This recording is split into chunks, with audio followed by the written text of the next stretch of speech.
Et à présent, c'est l'heure de l'invité du Grand Journal. Et nous sommes en direct depuis Addis Abeba avec Nabil Gidlen, professeur à l'ENCG de Tanger et expert auprès de la Commission économique des Nations Unies pour l'Afrique. Bonjour. Bonjour.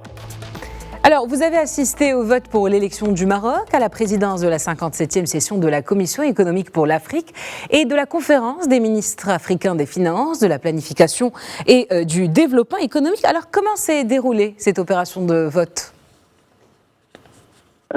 Bonjour, je tiens tout d'abord à féliciter Sa Majesté le Roi Mohamed VI pour cette élection et à travers lui tout le peuple marocain. L'élection, pour répondre à votre question, l'élection s'est passée dans de conditions très normales. Je crois que notre gouvernement, à travers le ministère des Affaires étrangères et la mission permanente auprès de la Commission économique pour l'Afrique des Nations Unies et l'Union africaine, maîtrise très bien les règles et les rouages de la Commission des Nations Unies. Donc, ils ont bien préparé la candidature du Maroc et ils ont déposé la candidature à temps. Ils ont mobilisé tous les atouts en faveur de cette élection et par conséquent, ils ont pu gagner l'élection à l'unanimité. Le bureau sous-régional de la CEA en Afrique du Nord est situé à Rabat. Alors comment le Maroc a-t-il défendu ses chances de remporter cette présidence et la conférence également des ministres africains des finances ? Effectivement, le bureau de l'Afrique du Nord est situé à Rabat. Souvent des réunions africaines et surtout de l'Afrique du Nord sont organisées. Le Maroc accueille les différentes délégations des pays membres. Quand même, et ça leur permet de voir comment le Maroc a pu quand même se développer, comment il a pu quand même monter des projets très intéressants et par conséquent, comment le Maroc est devenu un modèle pour les autres pays. Mais au-delà de cette question de bureau, moi je crois que le Maroc au niveau africain, et grâce au leadership de Sa Majesté le Roi Mohamed VI, et à sa stratégie bien claire, il a gagné la confiance des pays africains. Il a gagné la confiance des pays africains à travers les différentes initiatives qu'il a lancées, notamment l'initiative atlantique, les gazoducs Maroc-Nigeria, l'initiative concernant la logistique avec le port de Dakhla, l'initiative de l'OCP, ainsi de suite. Donc plusieurs initiatives et ont permis au Maroc de gagner la confiance des autres pays et de devenir, comme j'ai déjà dit, un modèle. Mais il faut rappeler aussi que le Maroc jouit d'une image très positive au niveau mondial même. Je rappelle quand même que Tanger Med quand même est classé c'est le premier port au niveau africain, il est classé parmi les 10 premiers ports au niveau mondial. Le Maroc organise la Coupe d'Afrique, organise la Coupe du Monde. Donc tout ça témoigne d'une confiance en la politique de Sa Majesté et en la politique du Maroc. Le Maroc est un peuple accueillant, chaleureux, tout le monde le sait. Donc je crois que tous ces atouts-là ont joué en faveur de la candidature du Maroc. Et le Maroc, tout le monde sait que sa stratégie africaine est basée sur le gagnant-gagnant. Il a montré à travers plusieurs initiatives, notamment lorsqu'il a organisé la COP. Tout le monde se rappelle qu'il a organisé la COP, mais il a organisé toute une réunion spécialement pour les pays africains, justement pour défendre les intérêts africains. Donc, à travers cette politique, je crois que gagner la présidence de la Commission de la CEA, c'est tout à fait une chose normale. Alors, on va parler à présent du segment ministériel de cette conférence, de cette commission qui se tiendra les 17 et 18 mars. Alors, quel apport avez-vous fourni pour mieux représenter le Maroc à ces travaux ? Bon, en tant qu'expert auprès de la commission des Nations Unies pour l'Afrique, je rapporte les rapports qui sont préparés par la Commission, je dois les lire, je dois assister aux présentations. Les présentations concernent surtout une certaine mise au point de l'évolution et de développement de l'Afrique, ce qui marche pas, on met le point sur les points positifs, sur les enjeux, etc. Et mon rôle avec les autres experts, avec le comité d'experts intergouvernementaux, c'est justement de faire des commentaires sur ces rapports, de les corriger, de les adapter au contexte national, continental du pays, de prendre en considération les dernières évolutions géopolitiques, économiques, etc. Donc, à travers cela, nous proposons au Conseil des ministres des rapports et à valider par la suite, mais nous assistons également au Conseil des ministres des Finances de l'Afrique. Alors, le Maroc est souvent présenté comme un leader économique et diplomatique en Afrique. Alors, comment analysez-vous le rôle du Maroc dans les efforts de financement et de coopération économique ?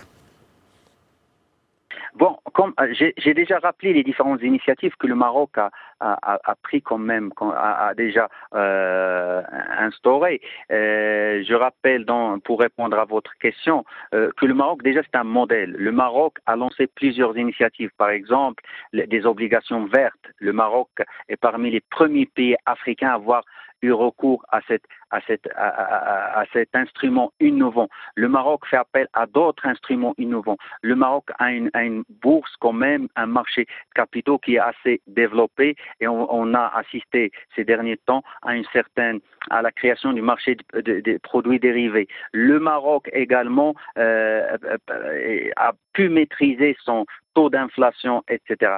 Donc, à travers ces éléments, le Maroc peut se financer sur le marché international à des conditions très favorables.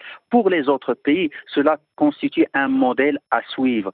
Comment le Maroc peut avoir un financement au niveau international, à financer des projets dans le cadre des projets de partenariat public-privé, de se tenir au même temps, avoir un investissement public très, disons, important, mais en même temps laisser au marché, au secteur privé, le financement nécessaire pour également financer ces entreprises. Je crois que tous ces éléments-là font du Maroc un leadership économique, mais surtout en matière de financement des projets. D'ailleurs, toutes les réformes que le Maroc a lancées depuis un certain moment, que ce soit dans le domaine financier, monétaire, économique, social, aillent dans ce sens-là.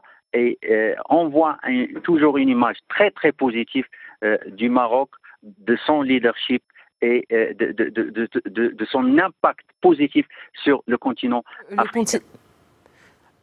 Alors, on sait que le continent africain est confronté à de nombreux défis en termes de financement et de mobilisation des ressources pour soutenir son développement durable. Quels sont les principaux défis aujourd'hui ? D'accord. Donc, vous avez parlé de financement durable. Donc, dans un premier temps, il faut rappeler que l'économie informelle est très développée en Afrique. Donc, réduire la taille de l'économie informelle est très important pour mobiliser les ressources internes dans un premier temps, justement les ressources fiscales et d'autres ressources. Donc, ça, c'est le premier point. Deuxième point important pour répondre à votre question, s'agit des questions relatives à la durabilité. On sait que l'Afrique pollue moins de 10% au niveau international, mais par contre, il est le premier continent à subir les conséquences de la pollution. Et cela, c'est un défi énorme parce que il impacte le niveau de vie des Africaines et Africains, et il impacte la qualité de nos agents économiques. Et pour cela, s'adapter à ces changements climatiques, mobiliser les financements nécessaires pour les mesures, ce qu'on appelle les mesures d'atténuation, les mesures d'adaptation, etc. Tout ça représente un enjeu. Mais également l'enseignement. En termes d'enseignement, on sait très bien que l'un des facteurs de développement important pour intégrer ce qu'on appelle les chaînes de valeur régionales et mondiales et profiter de ce qu'on appelle la zone de libre-échange continentale d'Afrique, la ZLECAf, c'est l'enseignement et l'enseignement supérieur. Et je crois que cela, j'ai rappelé brièvement les principaux défis auxquels le continent africain pourrait en souffrir. Et je crois que le Maroc, dans quelques défis, a pu quand même résoudre ces problèmes et adopter une stratégie très, très optimiste, on va dire. Alors, on a parlé des défis. Est-ce qu'on peut rapidement parler des priorités pour les institutions comme la CEA, y compris le Maroc, afin de renforcer leur résilience économique face aux crises mondiales ?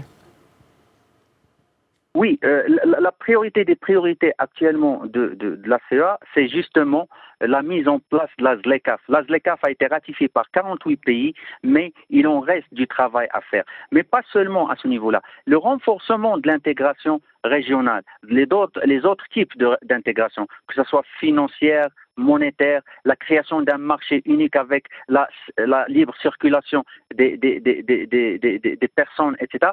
Tout ça représente des priorités pour la CEA actuellement. Mais au-delà de ces questions, la question que vous avez abordée de financement du développement et surtout du développement durable est un des défis. La question de l'impact des guerres commerciales, guerres monétaires, des événements géopolitiques au niveau international sur l'économie africaine et sur le niveau de vie, ça c'est des priorités de la CEA. Il y a plusieurs rapports qui traitent de ces questions-là et c'est à ces rapports qu'on doit faire des commentaires et qu'on doit adapter à la situation actuelle. Eh bien, merci Nabil Jedlane pour toutes ces réponses. Je rappelle que vous êtes professeur à l'ONCG de Tanger et que vous êtes expert auprès de la Commission économique des Nations Unies pour l'Afrique. C'est moi qui vous remercie, madame. Merci.